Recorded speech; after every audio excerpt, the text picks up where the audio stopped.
want some like little type music playing.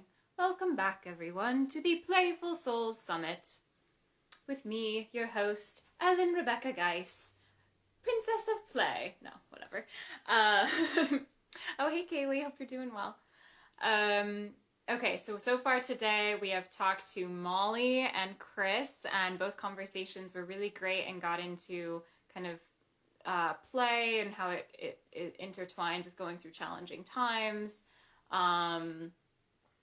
Yeah, it's all been a little bit of a blur, but I'm going to be rewatching the videos and posting them with descriptions and stuff like that.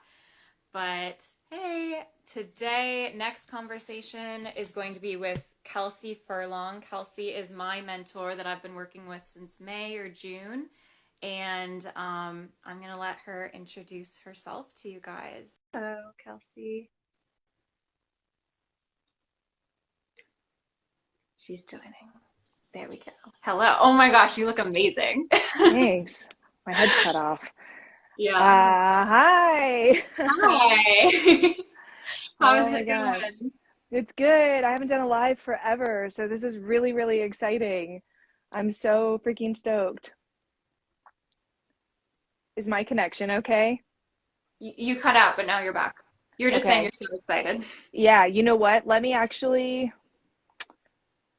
I'm gonna keep it on the Wi-Fi, but you know how it goes. If it starts to let me know and I'll get off the Wi-Fi because my connection is maybe better. I see Okay. people coming on. Hi, Julie. Yeah. Zany. Oh my gosh. This is fun. This is fun. It's been a fun day.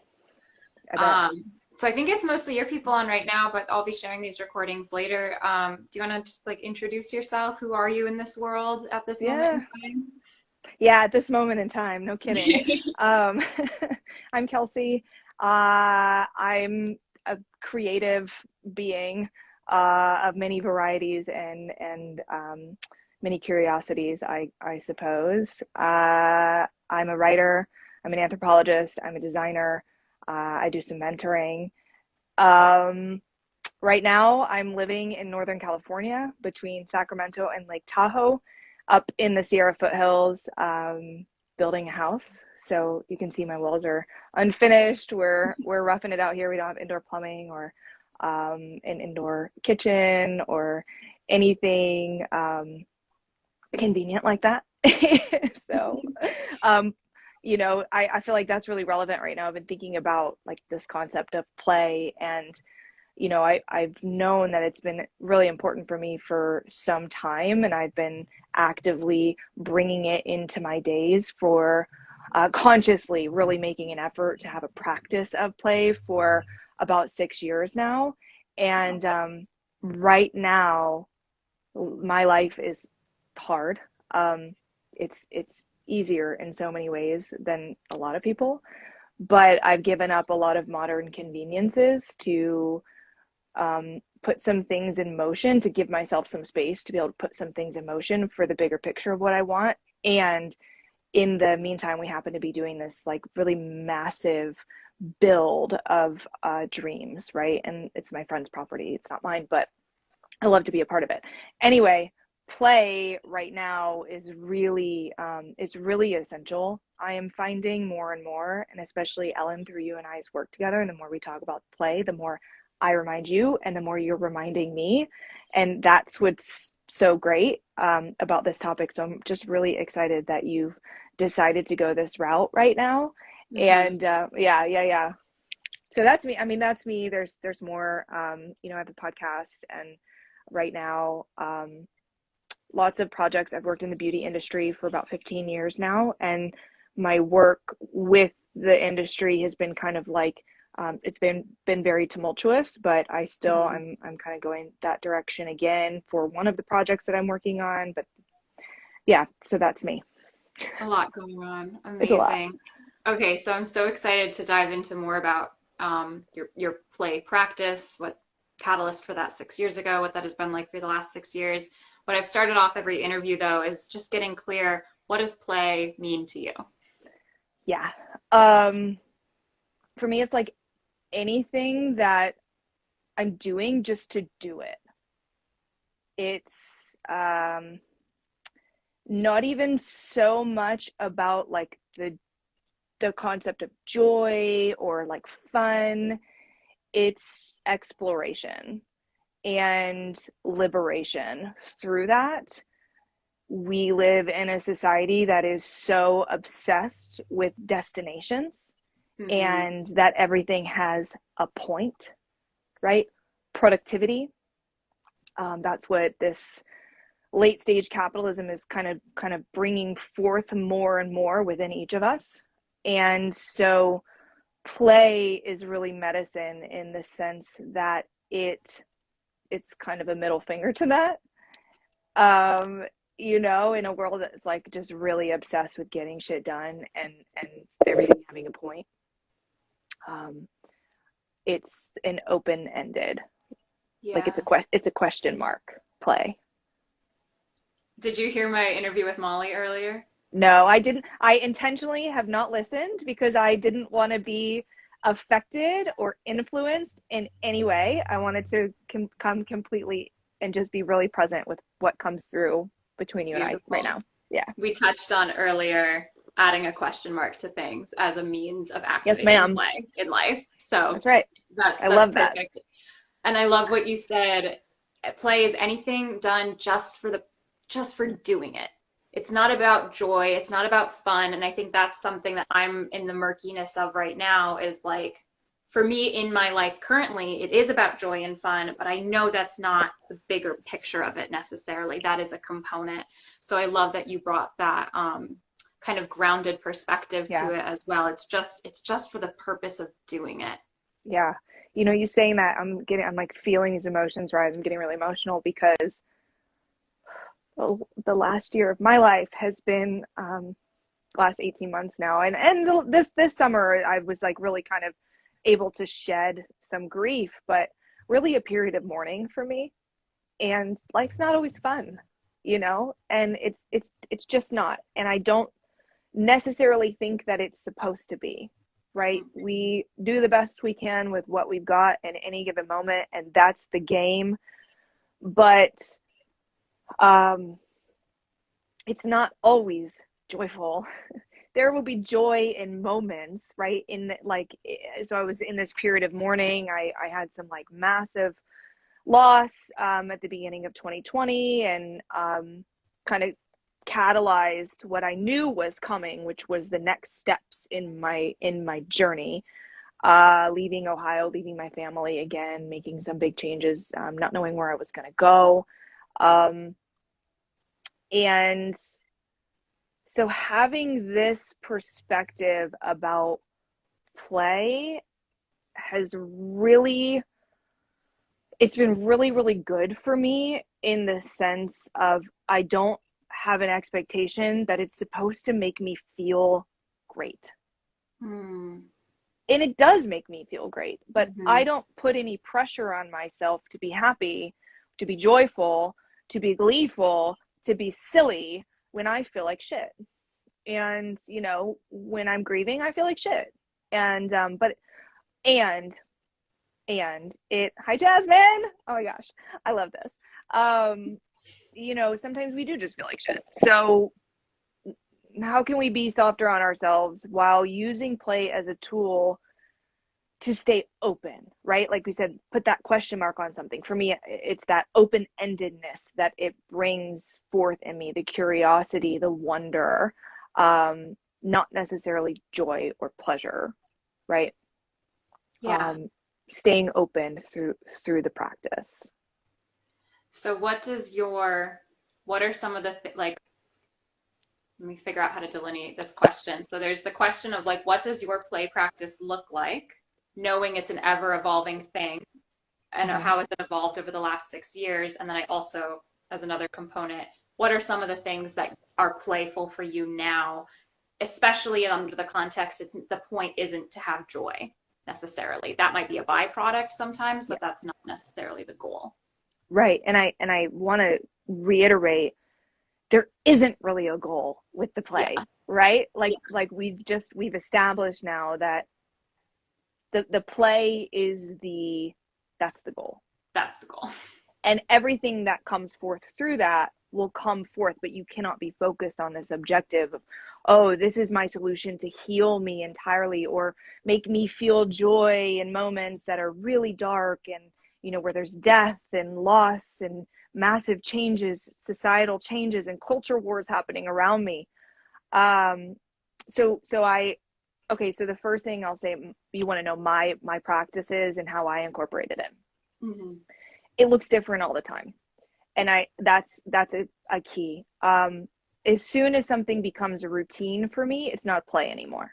Yeah. As soon as I find myself attaching to an outcome with that pursuit, I've got to address that, right? And it might be time to shift gears, or it might be time to just release. Like, I sketch a lot, and I don't draw well, and I don't do it to do it well. I am getting better through the practice, but I don't care. I'm not trying to make a living off of creating art. I'm not a visual artist in that sense. Same thing with the piano. I play the piano. I don't have a piano right now, and I'm really missing it. But the tactile sensation of my fingers on the keys, and I can feel the sound reverberating through my hands when I'm playing, and being present in the sensations of the activity in itself. It's the flow state, right? So anything, and I've taught a lot on the flow state, and Ellen, you and I can talk about this at any point. I'll be happy to come on and educate on flow and Awesome. the states of the brain that it induces and how we create that. But there are what they call flow triggers, and this is all scientifically proven, that will activate the brain into a state where, you know how it feels when you're completely in it, right? And time sort of melts away, and you're not in your head, you're fully in your body. And so dropping down into the body in any activity, being with the sensation of the sound or the sense or the way something feels on your skin, or just being in, like I said, open-ended exploration of what happens if I press this button. What happens if I tap this key on the piano? What if I make these two together? And, you know, exploration is the word that just keeps coming through. Yeah. And I hardly read sheet music anymore, because I played when I was a kid. I played the flute also. Me too. I learned, nice. Piano. Yeah. Yeah. One more thing we have in common. I learned to read it when I was young, and then I didn't for many years, and I picked it back up and I started to reteach myself. But that's not really it's not the goal for me necessarily to be able to play Beethoven or Mozart, or, you know, have a Coldplay book of some of their songs, like to recreate or to replicate Chris Martin's sounds. That's not really what it's about for me. That's part of it, but it's about, when I feel some kind of way, I can sit down at the piano, for instance, and give myself permission to make some fucking noise, and that's the practice.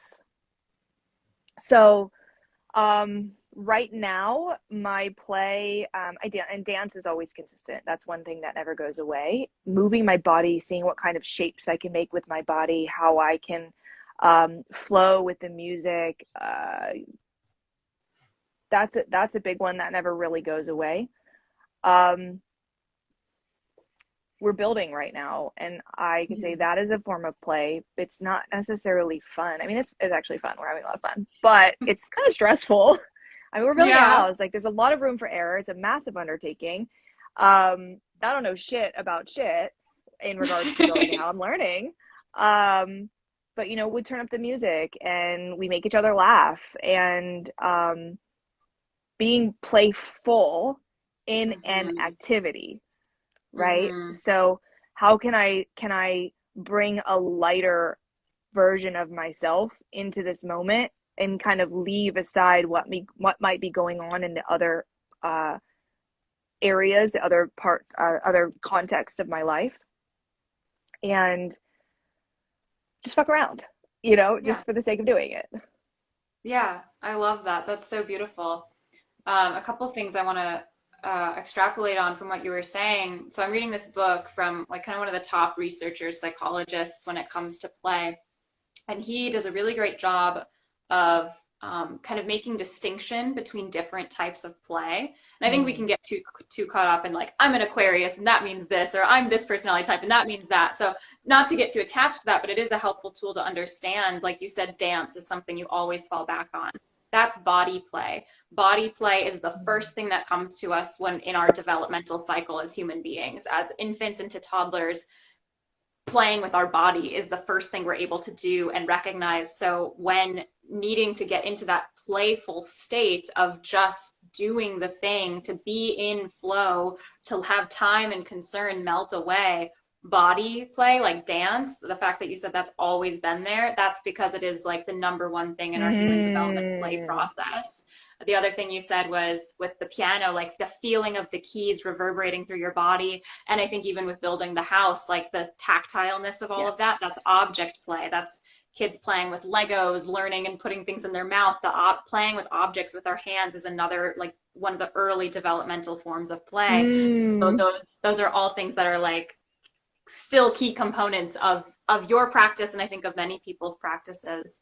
Yeah, no, Um, I love that. And okay, so the other one is that I do a lot of graphic design, and mhm. that I do relatively well. I could be better. I'd like to be better as I'm learning. Um, but I've been doing that since I was like 12, and I could get my hands on a computer. But drawing and sketching is something that I've just within the last 4 or 5 years given myself permission, because I have an older sister who's very artistically talented. And when I was a big case of little sister syndrome, okay, and when I Mhm. was older, she was good at everything, and I was like, I could never be that good. So a lot of things I just like I wrote off as I'm not a natural at this, so I'm not going to do it. And so sketching, like teaching myself how to draw, teaching myself how to see in a new way, right? To Mhm. like not to follow a tutorial, but to really like close my eyes and say, like, what does the shape of a body look like? How does an elbow look? Mhm. How does a vase look sitting on but teaching myself to see in a new way. That's another kind of play that I go back to. And again, it's not so much about the modality. I find it's the perspective that you're taking into it, right? And I love that you know more about like the actual science of these things. For me, the I know about the flow state, but not so much about the study of play itself. This is very, very interesting for me to find out from you. Yeah. Oh, great. Thank you. um Um, I, no, go ahead. It'll come up, I'm sure, what I was going to no, say. no, no, no. Keep Okay. going. So, the other thing I find really interesting is that, so I have fibromyalgia, Hmm. and I have had that since I was 17. I got diagnosed in my early 30s in 2014. So I was 30 when I got diagnosed. And I carry, like most of us, so much tension in my body, all of my stress in my body, and it pushes me up into my head, right? And then next thing I know, I'll be having pain in the body, and it's cyclical. And so and there's so much I could say about fibromyalgia. I'm not going to, because it's not the topic today, but what is relevant is understanding that our brains have pathways that are formed that create habits in our body. And Mm. when I was diagnosed, I was living in Minnesota at the time.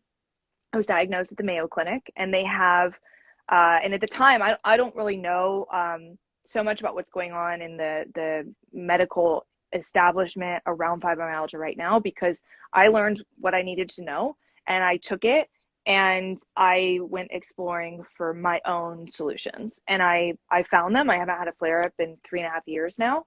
Um, no, that's not true. It'll be 3 years in April, next April, 2.5 years, which I'm really, really proud of, because that's something that really was very crippling for me for a really long time. It was really, really scary, and I was very depressed around it.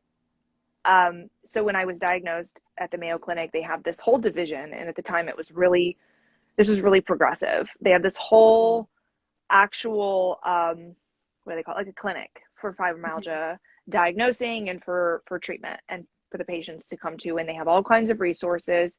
And they hosted a class for patients who had been diagnosed and their loved ones to come and learn about fibromyalgia, learn about how to manage it, learn about what it actually is. And there's still a lot of kind of misunderstanding. But it's a nerve disorder, and it's basically the brain misfiring warnings to the body saying that there is pain. And there is actual pain. It's very, very painful. And the brain fog that comes with it, lack of cognitive clarity, all of this that's going on around this it sucks. Yeah. And I remember at the class, it was me and my boyfriend at the time,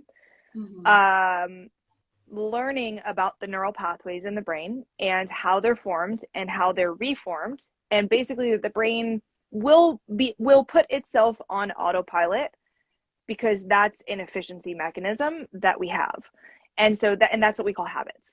So things become habitual, and the brain has its own set of habits, right? And the more you do something, and this goes for anything, the more you do something, the deeper the neural pathway, which is the channel that the message runs along from the brain to the body, the brain to the hands, the brain to the whatever, the deeper that pathway becomes, and the more solidified that thing becomes as you, right?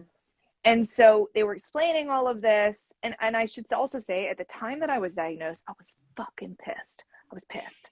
I was so fucking mad because I had been, through the mental health gamut for years and years and years. Right. Doctors gaslighting me, telling me I'm crazy, telling me this, telling me that, telling me things are fucking wrong with me, but not really giving me any solutions other than pills and yada, yada, yada.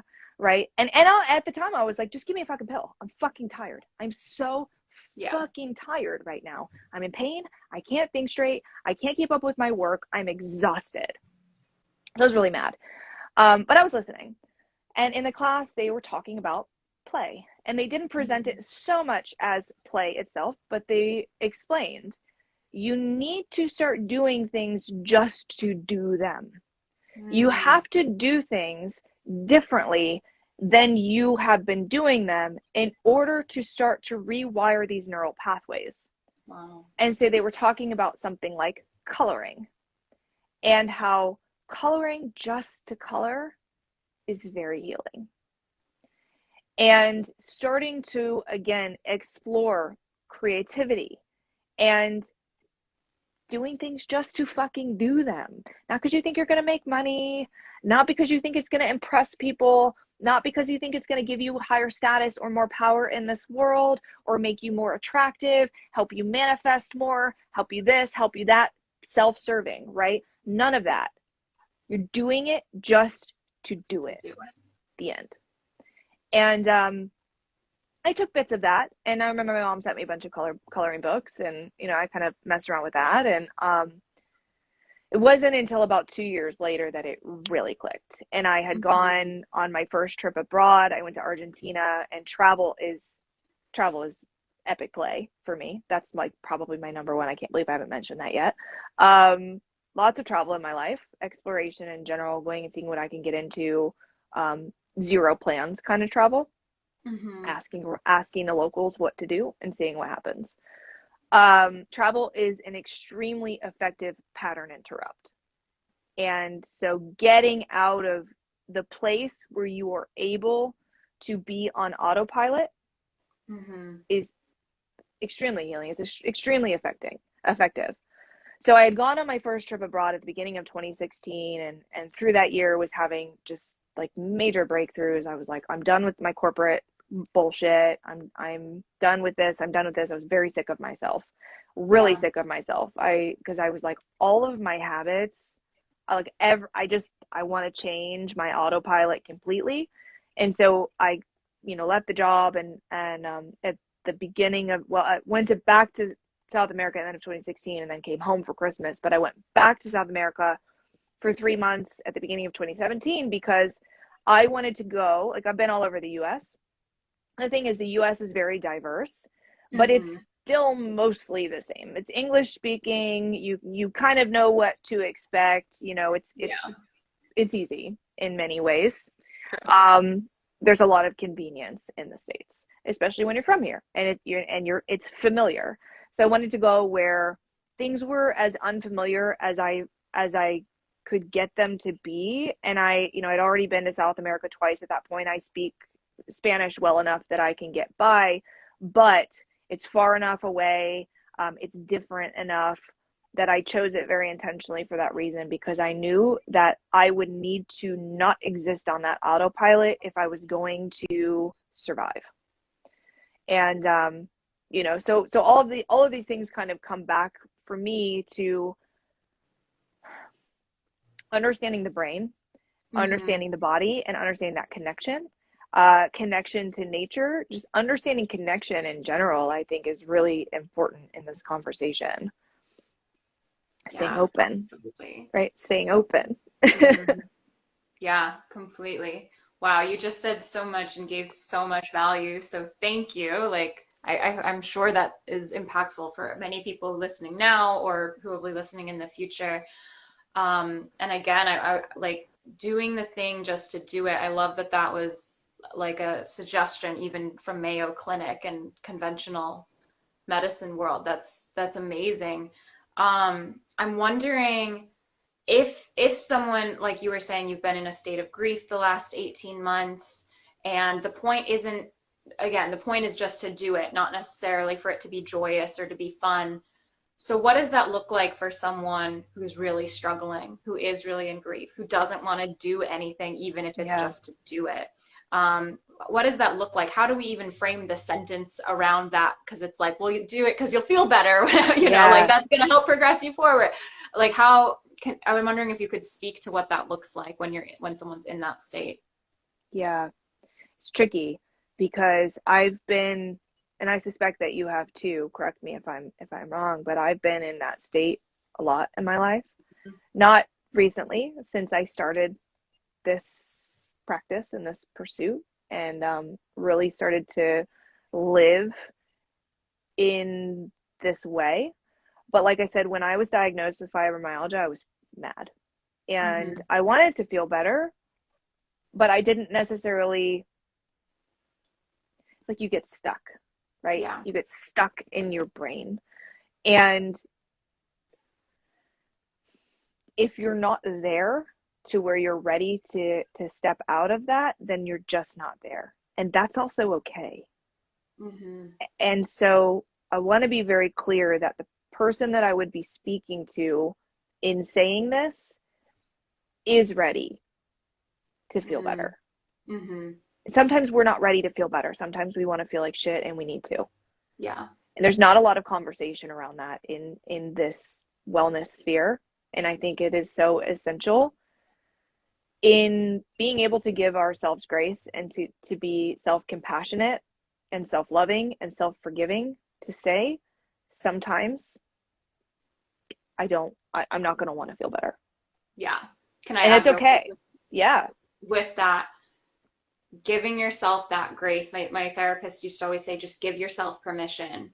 Yeah. When you take away the guilt factor of, I don't want to do anything but binge watch Netflix and stay in bed for a week and eat crap, when you take away the guilt factor and say, I am choosing to Yeah. do this, even though the point is just that I'm choosing to do it, ultimately at some point in life, you probably want to do something differently. You get to that next point. I've Yeah. found for myself, I get to that next point so much faster when I cut out the guilt factor. And it's like, I'm just going to do this thing, even though it's not healthy, even though it's perpetuating the depression or whatever. Like, I'm just going to let myself be depressed. Yeah. And then the depression only lasts But like a week instead of a month or whatever.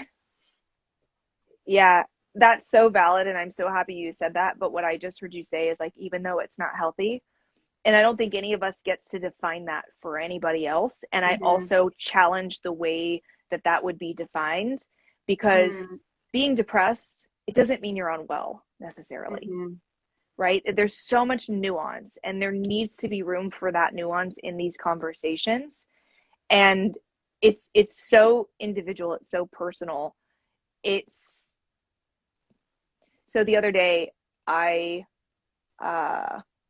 no, I'm not going to bring that up right now for the sake of time, but I just really want to kind of make that point that like nobody gets to define what's healthy for anybody else. That's not fair because we're all at different places. We're all working with different resources. We all have different genetic lineages, different environments that we're growing up in, right? Like it's so personal. And so it depends on where you're at. Yeah. But I agree with you in the sense that as soon as you give yourself permission to be where you are, and that's the point. That's the point. Presence is the point. To be where you are. I've been watching hella TV lately. And it's because I'm fucking exhausted at the end of the day because I'm working my ass off right now. Yeah. And I'm like loving it. I have watched some really, really good stuff lately, like really deep, beautifully written, artistic, and also very entertaining. I just finished Ted Lasso on Apple TV, and everyone's telling me to watch it. And usually when people tell me to watch something, I'm like, nah, I'm not going to do that. And finally, I was like, okay, I'm going to do it. And it's so good, right? But also then knowing that and trusting that I will get up off the couch when I'm ready. And we just talked about this, right? When I'm ready to get up off the couch, I'm going to get up off the couch. I love what Julie just said. Oh, yeah. Letting someone else take you away in a story is play. Totally. Yes. Thank you, Julie. Yes, it is. And there's something really beautiful about that. There's a reason why there is art like that and has been for so long. And so there's all this like, you know, rhetoric around Netflix binging and this and that. And sure, like it can get to a level if someone is avoiding, if someone is using it to completely check out, if someone is addicted, sure, you know, that might be a different conversation. But you know, it's play. If you're in it, if you are like Downton Abbey for whatever reason just came up in my mind, like it's fantastical. It's like reading nonfiction, which for many years was my drug because I literally grew up in a bookstore. It's being able to let yourself be swept away and be in the emotions that are conjured, but then also knowing that you need to know when it's time to stop playing. So maybe this is a good way that this is going, like knowing when it's time to stop playing and going back to do your work. How can you incorporate that feeling that you now have into your work and being even more creative, solving problems in a new way? What has been unlocked within you through that exploration of playing that now is going to serve you in the areas of your life that require discipline and accountability? You have stress because you have people that are relying on you, and you have bills to pay, and you have things that you need to fucking show up for. And you know, it's that intersection of those two things. I'm always talking about the intersection, being able to have the balance and trusting that you will, right? Yeah, absolutely. There's a difference between, I love what, Julie, you're so wise. There is a difference between requiring your brain and dissociating, right? So if you're actively engaged, I love that you just said that because that is a distinction for me. The minute I realize that I'm not paying attention, whether I'm reading or watching TV or, you know, messing around on a computer, drawing, whatever it might be, the minute that I realize that I am rewiring your brain. But I also think requiring your brain is a way to say it, like that it's an engagement. The minute I recognize that I'm not engaged, I'm not present in whatever I'm doing, is then I'm like, okay, either I need to resubscribe do I still really want to be sitting here? And if the answer is yes, then I need to resubscribe. I need to put my phone away. I need to put this away. I need to stop thinking about whatever it is I'm trying to think about. Or like maybe I just need to write something down as a reminder so I can resubscribe and reengage. Or I'm like, yeah, no, I'm just done. I just don't want to watch this right now. Turn it off and go find something else to do. Absolutely. And I like what Jasmine Play says. more Do you in see that? order to be more playful in all areas. Yeah. So let me gather my thoughts. Because you had so many beautiful points there. There was the point about finding that balance between the when to stop playing and get your shit done. And I think for a lot of adults, and certainly some, like a lot of the people I want to reach, it's the people who when to stop working and start playing. Agreed. So I think that's a critical balance point that it's going to look different for everyone. So there was that. There was also what you were just saying about the dissociating versus requiring or rewiring of your brain. And I'm going to say this and try it on for size. And I don't know if either of us will actually agree or disagree with what I'm saying. I'm just thinking out loud here. That play, I think a lot of people might look at it and be like especially child's play, imaginative play. That's dissociation. That's fantasy. That's unhealthy. There's that unhealthy word again. I would actually say play, the way we're talking about it here, is the opposite of dissociation because it is getting so present with the world that you are immersed in that time melts away. That's one of the qualifiers of play in this book I'm reading, and he gets it from flow state. It's that time melts away and you become so consumed in what you are doing. Mm-hmm. And maybe what you're doing is eliciting joy, and maybe what you are doing is eliciting deep grief and like all of that, and maybe it's eliciting none of that. Maybe it's a neutral state. But I would say it is the opposite of dissociation, where dissociation, you're checked out, you have no idea what's going on around you, mm-hmm. Which is how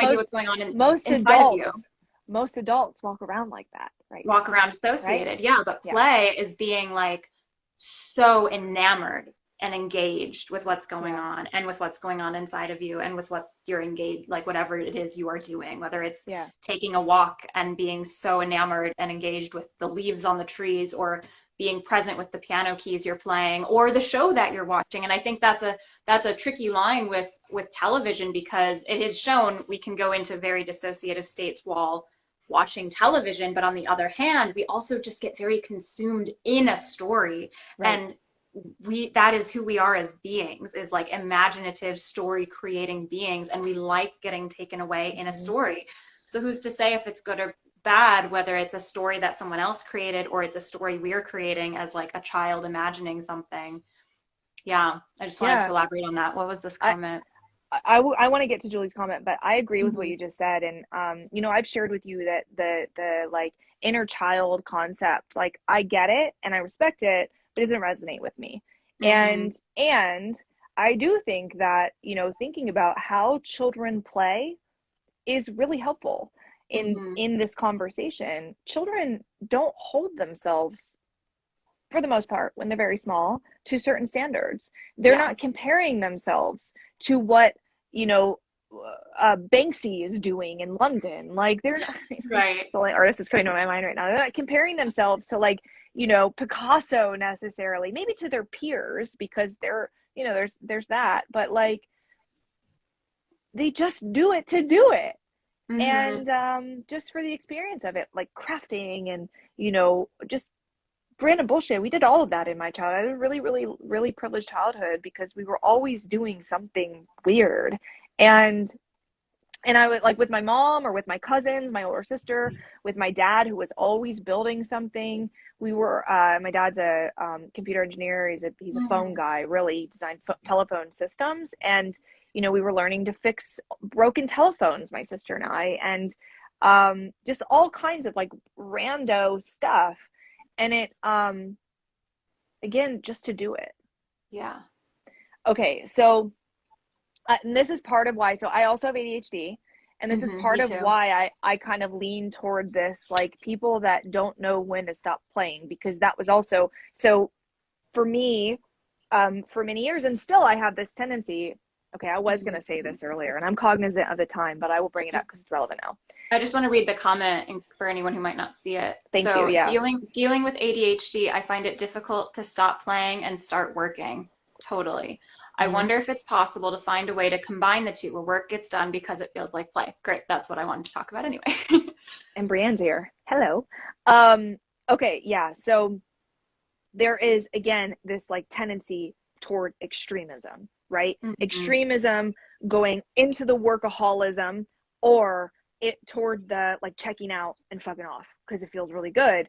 And last week I was in my room here, and I was like, I had this moment of like, okay, for many, many years, I've had this story about myself that I have a tendency toward extreme laziness. And I was up here, and last week I got very near burnout, and I cut back, and I was resting and having some conversations with myself about what all was on my plate. I've gotten pretty good at being proactive in avoiding burnout now, but I realized, or I consciously thought it's not that I have a tendency toward laziness, it's that I have a tendency toward burnout. Mm-hmm. And toward being overly ambitious, in fact. And so when I go into my work, I go full on in, and then I have to give myself time on the other side of that. And I've worked pretty hard at trying to create a lifestyle that I can incorporate the two. But again, I think this is really a personalized thing, but like Jasmine said, the more you play, the more you play. Mm-hmm. And so I wonder if it's not a mindset that we take into our work day of, okay, what's on my, my list today, and how can I do it in a way? Can I change my environment? Can I put on some really good music? Can I loop a friend to come over and hang out while we do this? Can I just think about this project differently? I don't necessarily know, but I would like to hear what you think, Ellen. Yeah. So Chris and I were talking about this a little bit in the last interview, where it's like the importance of that routine in adulthood. And I know you said as soon as it becomes routine, you want to break out of it. And I'm the exact same way. It's like, I need routine. Mm-hmm. Routine, get rid of it. But specifically, I only meant that in regards to play. Oh, okay. Yeah. Gotcha. To be very clear. Okay. Got it. So the importance of those healthy habits and routines in adulthood, obviously the importance of getting work done in adulthood so we can pay our bills and all of those lovely things, or put projects out into the world that we love, things like that. And it can get monotonous, and it can get boring, and it can get, we don't want to show up for it. And what I was saying before, and what I have been practicing in my life, kind of what you were already saying, but it's like, how can I make this a little bit more fun? I think that's where, for me, the fun quality of play really comes in. It's like, okay, so for example, I'm a nanny, and I nanny 32 hours a week. So my entire life is about playing right now. But just to be clear, playing the Addams Family 2 over and over and over again for a month or two on end is no longer playful or enjoyable for me.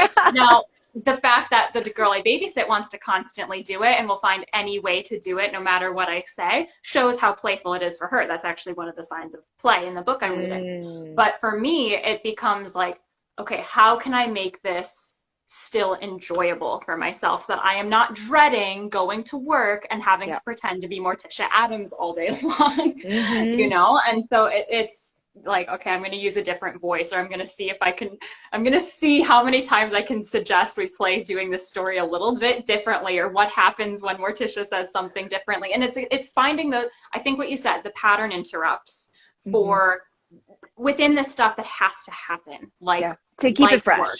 To keep it fresh, exactly. Chris and I were talking about, and this is something I'm really exploring in my life right now with movement. Every single week, I feel like for months, I have emailed you my weekly energy audit. I want to do movement more. It hasn't happened yet. I want to move more. It hasn't happened yet.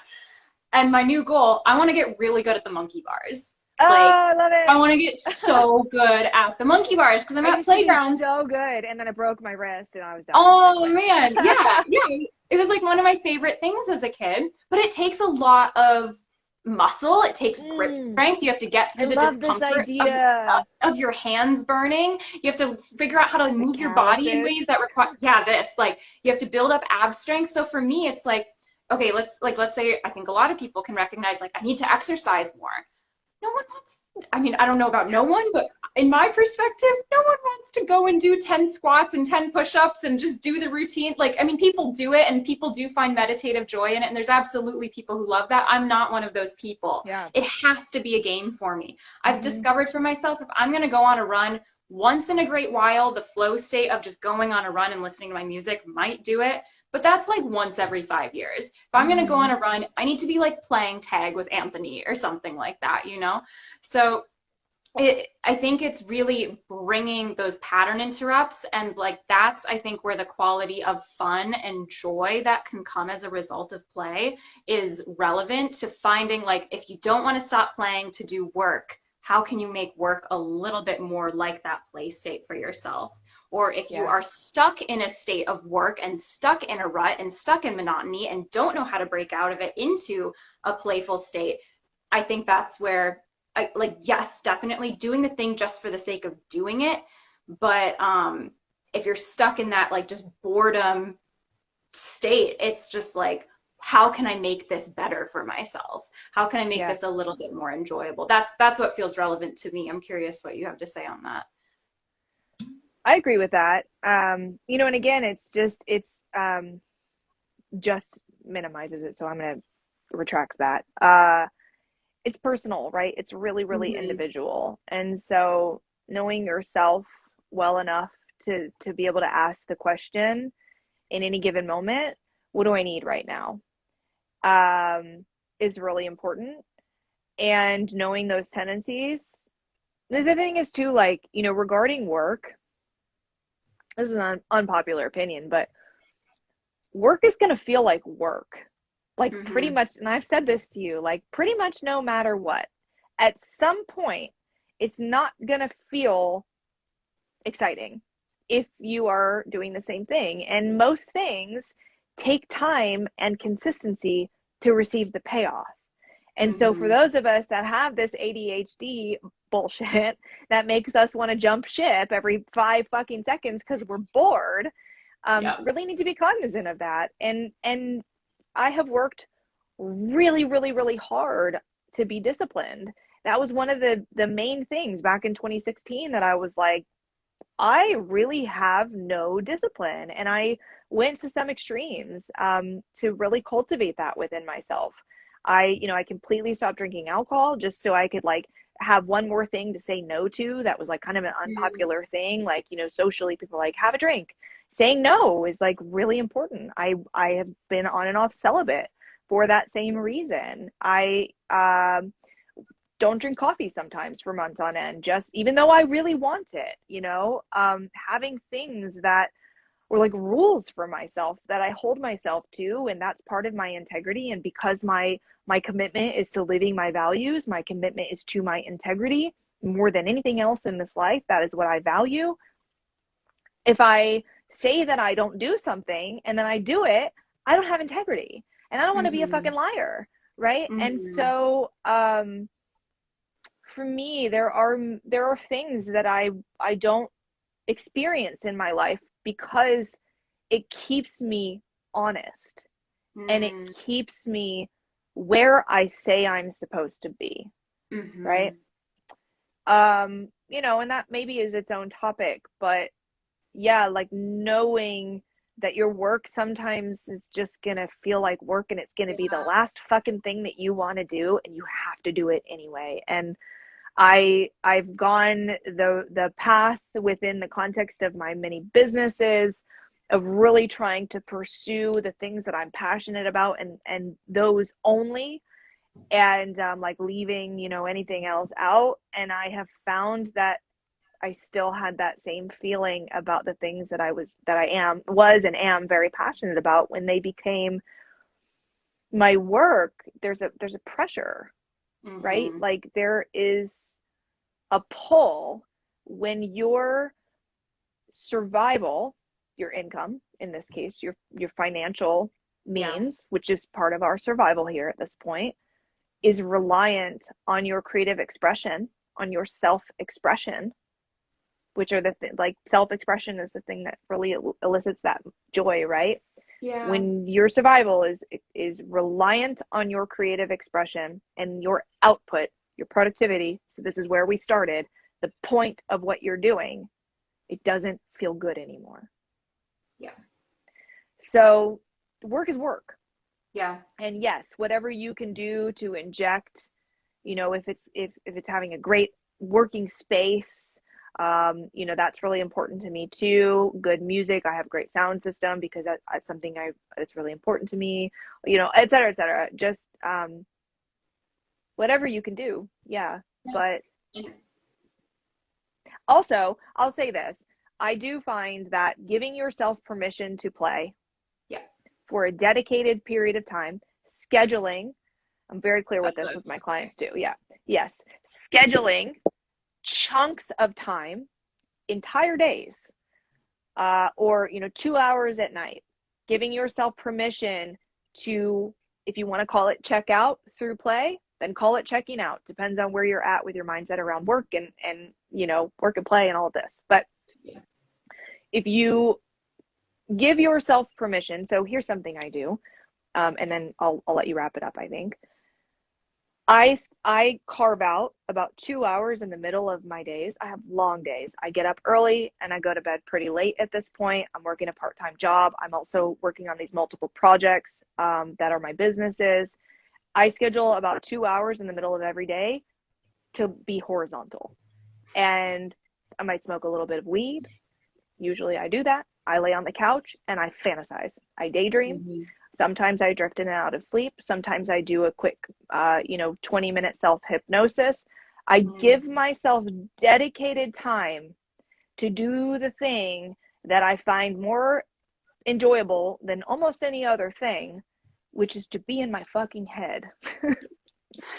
Because when I don't do that, I don't get out of bed in the morning because I dream really vividly. I have a Pisces moon.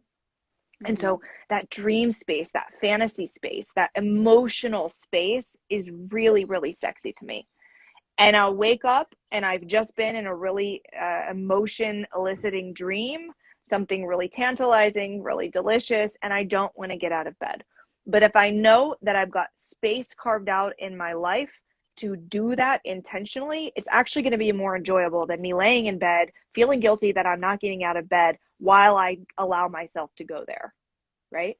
Yes. So knowing that I can come back to that, it might not be quite the same, but actually it's usually way more enjoyable because I'm a little bit more conscious and I can kind of like go there. But that's where all of my best creative ideas come from. It's where my clarity comes from. Yeah, that's basically exactly what I was going to say. And I'll kind of wrap it up with that stuff is, because work does feel like work. I would like that. Even when you're doing something you're passionate about, for me this week, getting all of this ready for today and getting all this organized. And it was normally I work 4 days a week as a nanny. This week it was 5 days a week. I was meeting up with a friend. This week was packed. Like it was packed. And then you had this today that you were prepping for. Good exactly. For yeah. And for me, there was some levels of joy of like, I do not enjoy doing all of this Canvas stuff, or I do not enjoy having to do all this logistics and post on Instagram every morning before I go to work. Like there's those right? Tedious, all this tedious, detailed stuff. I'm not about that. But for me, there was this element, and I'm very grateful and privileged that I'm getting to do something that I'm passionate about, that like, I don't like doing this thing, but at least it's perpetuating something that I believe in. That's right. So I feel very grateful and lucky I'm in that position. I know not everyone is in that position with the work that they have to do. Mm-hmm. So if you're in, like, when you're in the position where it is just work and it is just not something that's fun, because that's life sometimes, I think what you were saying, that's exactly what I was going to say, is like, make sure you have time carved out as like, you get to just do what you want to do because you want to do it. And that is a priority. And especially in this culture, and depending on who you are as a person, you might like really get off and really enjoy the satisfaction of, oh, I got more off my to-do list. Productivity.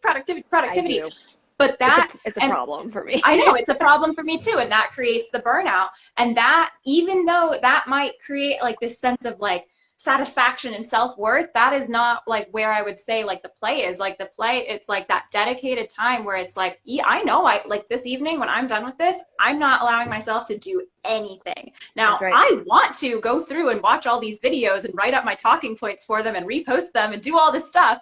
But I'm not going to do that. I'm going to go, I don't know what I'm going to do. I have no idea. But I'm like not going to do anything that is like for the purpose of productivity, because I worked really hard all week. And so it's making sure, like what you said was beautiful, like giving yourself that time and carving it out and guarding it in your schedule, because it is so easy to like let that time be trampled on by yourself or other people or other obligations. No, I get this time to just fuck around. I get this time just to do the thing just because I want to do it.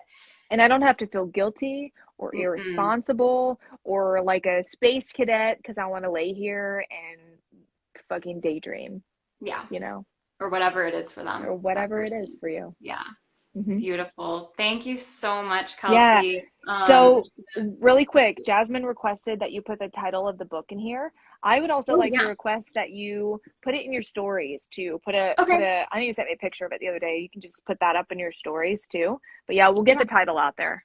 Yeah, I'll say it right now. So this book I'm reading now, it's called Play: How It Shapes the Brain, Opens the Imagination, and Invigorates the Soul. It's by Dr. Stuart Brown. He has a TED Talk where he talks about this stuff, the different types of play. But here's the cover. It's an older guy who writes it. It's pretty good, but I can post in the story after this for sure. Cool. Kelsey, how can people find you, connect with you, get into what you're up to? Yeah. So I have my Instagram here at Kelsey Furlong. It's private, but you can request. It just gives me a little bit more of a container to know who's in my sphere after being public for many, many years. Yeah. I have a Substack, which right now I've kind of been taking a break from, but I'm working on, it's going to be rocking and rolling. That's a newsletter. You have one too. So you know what that's about. Maybe your people will too. Where I write about culture and all of this kind of stuff. I write very candidly also. Music, travel, color, emotions, the human experience, all of that. I'm on Facebook, some, not really. Instagram and the podcast. Yeah, thank you. So the podcast is called Virtuish, and it's explorations of concepts and culture. And right now we're talking a lot about the spiritual industry, talking about spiritual ethics, the commodification of community. We're talking about what's happening in our culture and why it's happening. It's so far really beautiful. I'm really, really proud of what Ashley Allen and I are producing together right now with various guests. And that's mainly what's public right now. My salon business isn't really relevant, and so I'm not going to talk about it. But if anybody has any questions, they can message me, email me. I'm always around, and I obviously like to talk. Thank you. Awesome. Yeah. Thank you so much for being on, Kelsey, and anyone else. I'm Ellen Rebecca Geis on Instagram. I'm also just Ellen Geis on Facebook. They're linked, so you see the same stuff. I have a Substack as well. Writing on there once or twice a month, just about whatever interests me in terms of personal expansion. Right now, it's obviously a lot about play. Later this month, I'm going to have an article about the top benefits of play, some of the things we touched on here. And then I have a workshop coming out at the end of the month, The Power of Play, and you can find the link to that in my bio. Thank you. Bye, everybody. Bye. Thank you.